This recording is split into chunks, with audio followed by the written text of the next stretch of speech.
Hi friends, எல்லோரும் எப்படி இருக்கீங்க? நாங்கள் வந்து இன்றைக்கி இந்த சோளக்காட்டில் கீரை வந்து நிறையா இருக்குது, அது பொறிக்கலாம் தான் வந்தோம். இது வந்து பார்த்திங்கன்னா இது ரொம்ப அடம்பை வந்துச்சு, ஆள் உயரம் வந்துச்சு. உள்ளே போய் வந்து பறிக்க முடியல. உள்ளே வந்து கடலச்செடி அப்புறம் கீரை எல்லாமே நிறையா இருக்குது. ஆனால் இது வந்து ரொம்ப அடம்பாக இருக்கனால உள்ளே போக முடியல. பாருங்கள் காட்டு. சும்மா தான் இருக்கும், அப்படியே இது கீரை பறிக்கலான்னு வந்தோம். ஆனால் பறிக்க முடியல. ஏன் பாப்பா? நானும் பாப்பாவும் தான் வந்தோம். மழை வரதுக்குள்ளே பறிச்சிடலான்னு பார்த்தோம். மழை வர மாதிரி இருக்குது இப்போ வேறு. ஆனால் பறிக்க முடியாது, ரொம்ப அடர்த்தியாக இருக்குது. உள்ளே பூச்சி போட்டதாக இருக்கும், ஆனால் பறிக்க முடியல. முன்னாடி வேணால் போய் பார்க்கலாம் வாங்க.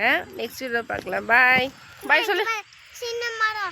சின்ன மரம் பாய் சொல்லு. பாய், அங்கே போய் பார்க்கலாம்.